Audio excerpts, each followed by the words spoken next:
प्रधानमंत्री नरेंद्र मोदी लगातार कहते रहे हैं कि उन्होंने 2047 तक भारत को विकसित राष्ट्र बनाने का लक्ष्य रखा है और वह इस लक्ष्य को पूरा करेंगे। लेकिन क्या सच में यह लक्ष्य पूरा होगा, पूरा हो सकता है या नहीं, और क्या है विकसित राष्ट्र का पैमाना, आज हम आपको इस वीडियो में बताएंगे। क्योंकि आप नरेंद्र मोदी की बातों पर विश्वास तो कर लेते होंगे कि भारत 2047 तक विकसित राष्ट्र बन जाएगा। हमारा लक्ष्य है 2047 हिंदुस्तान विकसित होना ही चाहिए, नो कॉम्प्रोमाइज।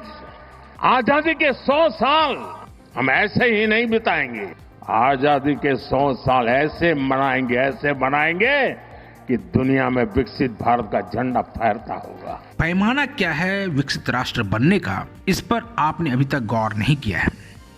आज हम आपको बताएंगे कि विकसित राष्ट्र बनने का पैमाना क्या है। चीन का जीडीपी भारत से 5 गुना ज्यादा है, फिर भी वह विकसित राष्ट्र की श्रेणी में नहीं है। फिर भारत कैसे यह लक्ष्य हासिल कर पाएगा, इसी पर आज ये हमारा वीडियो है। आपको अगर ये पसंद आए तो आप इस वीडियो को शेयर करते रहिएगा। अब आपको बताते हैं कि विकसित राष्ट्र बनने का पैमाना क्या है।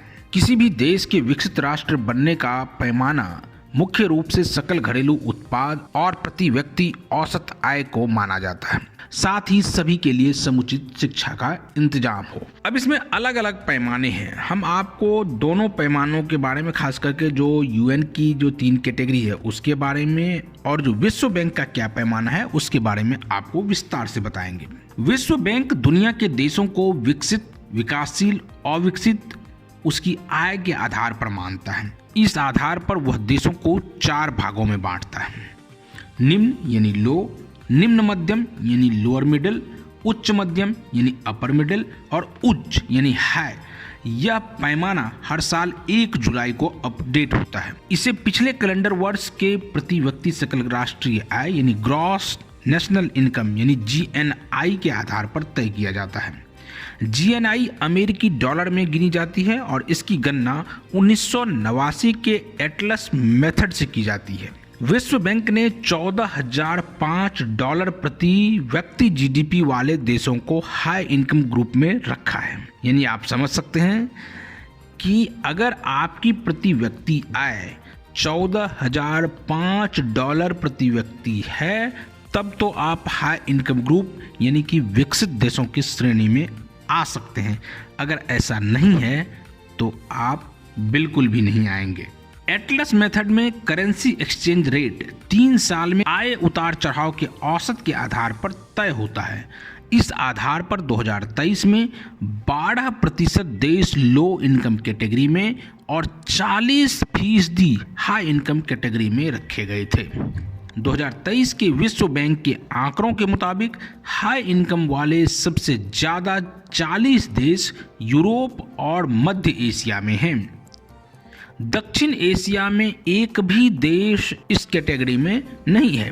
यहाँ एक देश ऊपर मिडिल इनकम ग्रुप में है, एक लो इनकम और 6 लोअर मिडिल इनकम ग्रुप में है।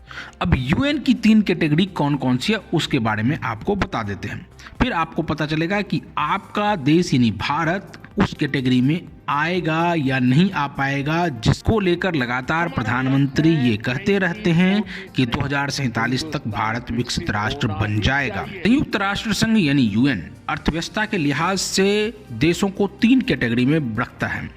विकसित यानी डेवलप्ड, बदलती अर्थव्यवस्था यानी इकोनॉमीज इन ट्रांजिशन, और विकासशील यानी डेवलपिंग।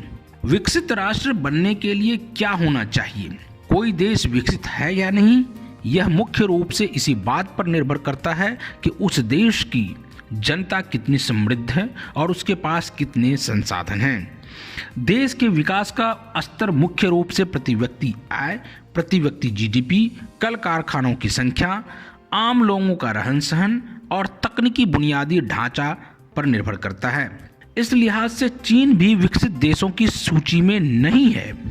2024 में चीन की प्रति व्यक्ति GDP $13,303 थी, जबकि अमेरिका में यह आंकड़ा $85,809 था। यही नहीं, चीन में हो रहा विकास उसे विकसित राष्ट्र बनाने के लिहाज से ना तो पर्याप्त है और ना ही संतुलित है। भारत की स्थिति चीन से बहुत कमतर है। 2024 में भारत का प्रति व्यक्ति जीडीपी महज $2,694 था, यानी कि आप समझ सकते हैं कि ये लगभग चीन से भी 5 गुना पीछे। और अमेरिका की तो बात ही छोड़ दीजिए। अगर अमेरिका की बात करें तो लगभग ये 35 से 40 गुना कम है। तो नरेंद्र मोदी यानी हमारे प्रधानमंत्री जो दावा कर रहे हैं कि भारत को 2047 तक विकसित राष्ट्र बना देंगे, वह कैसे पूरा हो पाएगा? क्या ये सिर्फ एक बयान भर रह जाएगा, या आपको लगता है कि ये जो स्थिति है, अभी जो विकास की जो स्थिति है खास करके भारत में, क्या ये उस लिहाज से या उस रफ्तार से आगे बढ़ रहा है कि 2047 तक हमारा देश यानी भारत विकसित राष्ट्र की श्रेणी में आ जाएगा?